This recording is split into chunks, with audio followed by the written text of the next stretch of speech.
Guys, napag-alaman ko sa isang interview at sa isang mga events na sa Japan ay si Gabby Concepcion, isang ambassador ng Smile Remittance, at tinanggap niya ito dahil isa din siyang or naging isang OFW din siya at nararamdaman niya daw ang sitwasyon, kalagayan o feelings ng isang OFW dahil matagal din siyang nagiging OFW, pumunta siya ng Amerika after the controversial na nangyari sa kanya. So iniwan muna niya pangsamantala ang showbiz at pumunta ng Amerika.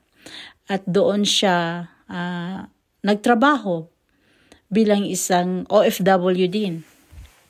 Tulad ko din na isang OFW. At ito naman ay gusto kong malaman kung itong Smile Remittance ay covered ba ito lahat o buong mundo ba?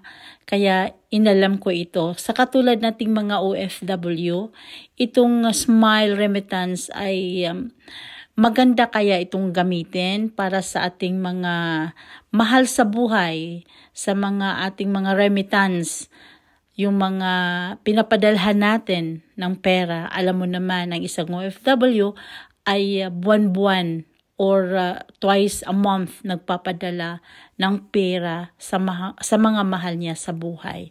At itong Smile ay parang bago lang ata ito.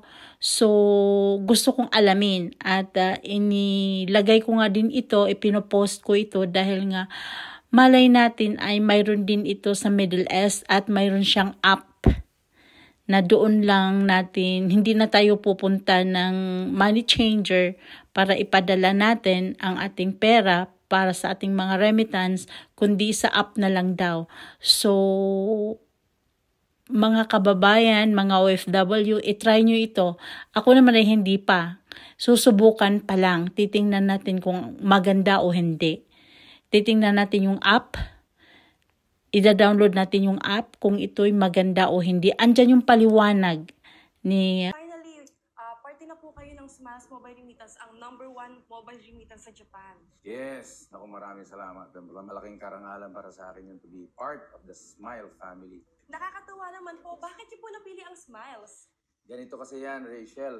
Meron akong kaibigan na napagtanungan paano ako magpapadala ng remittance o pera sa mga kamag-anak ko. Hinawakan niya yung telepono niya. Meron siya mga pinindot, naka-app.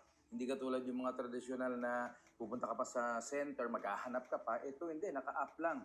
So nakapagpadala siya, tapos sabi ko ba, ganun lang kasimple yan. Ganun lang kasimple yan. Gusto mo subukan. Because of that, sabi ko, gusto ko makita yan. At ang maganda sa lahat, nakasmile siya.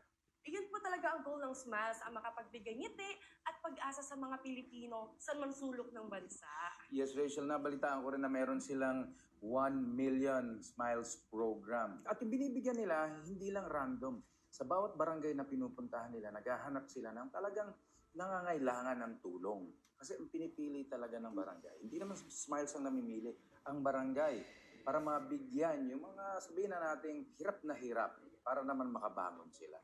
That's what they mean when they say changing lives. Meron po ba kayong mensahe sa mga Pilipino na susumikap sa ibang bansa para sa pamilya nila? Para sa ating mga kababayan, gusto ko lang sabihin sa inyo na be strong. Dahil once upon a time, naging OFW din ako. Matagal din ako nawala sa Pilipinas kaya nararamdaman ko rin po ang paghihirap ninyo. So tuloy-tuloy lang ho ang pagiging masipag, matyaga. Ganyan ang mga Pilipino. Kami naman po nandito para magbigay ng smile sa inyo sa pamamagitan po ng remittance ng Smile. All you need to do is download lang ho ninyo yung app at makikita ninyo doon kung ano yung dapat gawin. Meron naman tayong pwedeng tumulong, di ba, Rachel, sa head office? Yes po, 24/7 po ang customer service po natin. Kaya mag-message lang po kayo sa Facebook, TikTok at kahit saan pa po. Meron po sa inyong sasagot.